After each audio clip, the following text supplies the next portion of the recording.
Local police all over the country are using highly sophisticated, very expensive surveillance tools to capture information from cell tower traffic from the innocent and the guilty alike.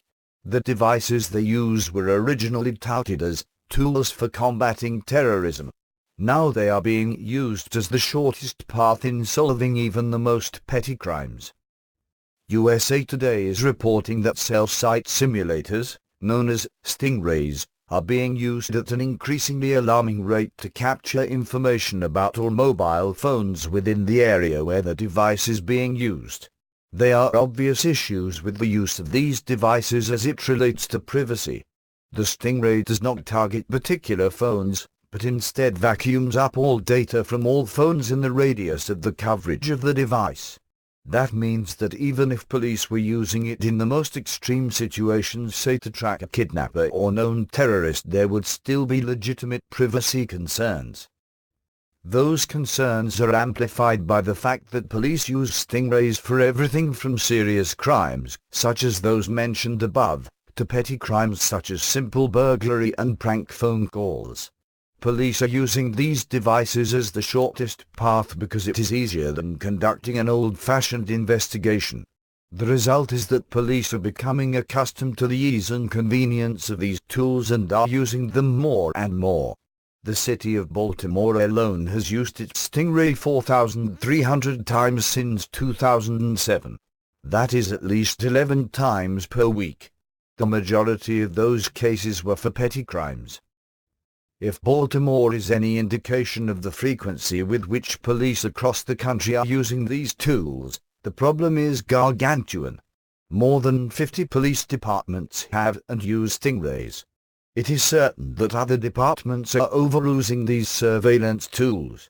Often there is no search warrant obtained for their use, a direct violation of the Fourth Amendment's guarantee of freedom from unreasonable searches and seizures, and the requirement that police have probable cause, supported by oath or affirmation, to obtain a warrant which must, particularly, describe the place to be searched and the persons or things to be seized.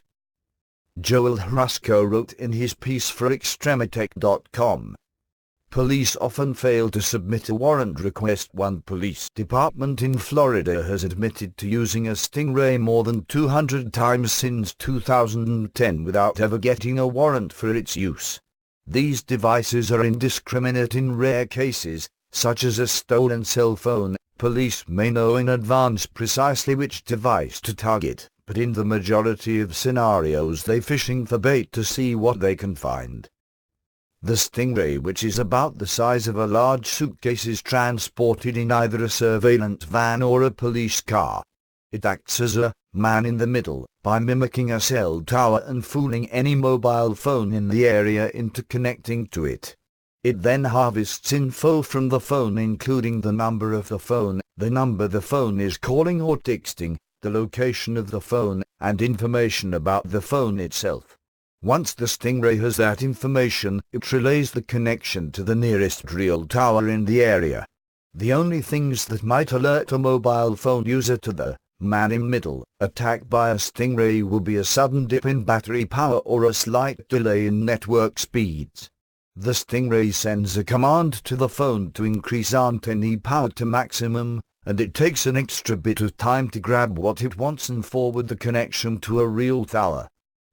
USA Today interviewed one officer in Baltimore about the use of these devices and their effectiveness. He said the stingrays help solve cases.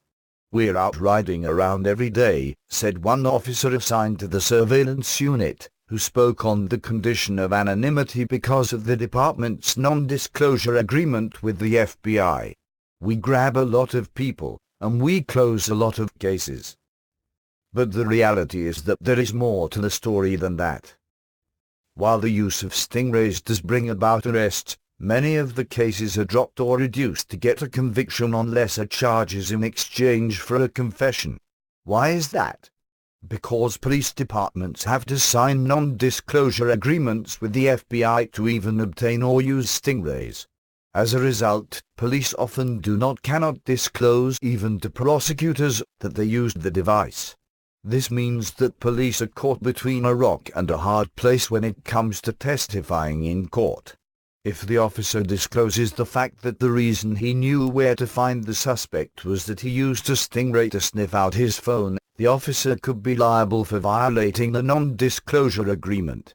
If he testifies falsely, he would be guilty of perjury. So the case is either dropped or the charges are reduced.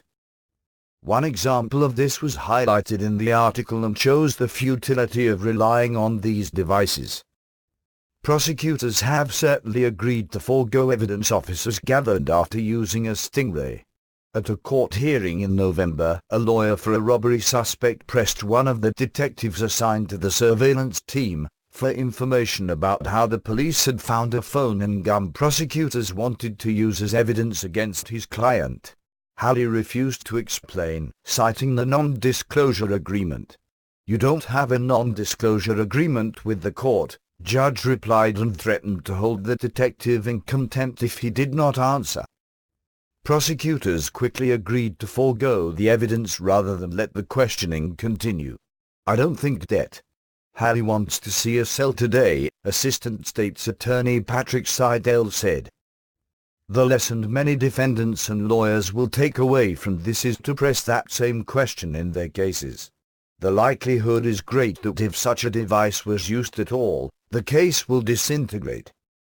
The Electronic Frontier Foundation, an organization dedicated to preserving digital liberty, has been working for years to expose the use of these surveillance tools.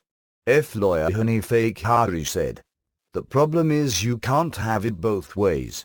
You can't have it be some super-secret national security terrorist finder and then use it to solve petty crimes."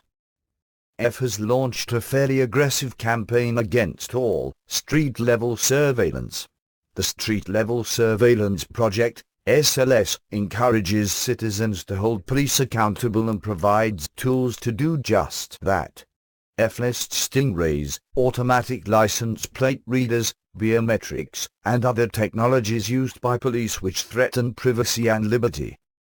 Their website says, "The SLS project addresses an information gap that has developed as law enforcement agencies deploy sophisticated technology products that are supposed to target criminals but that in fact scoop up private information about millions of ordinary, law-abiding citizens who aren't suspected of committing crimes.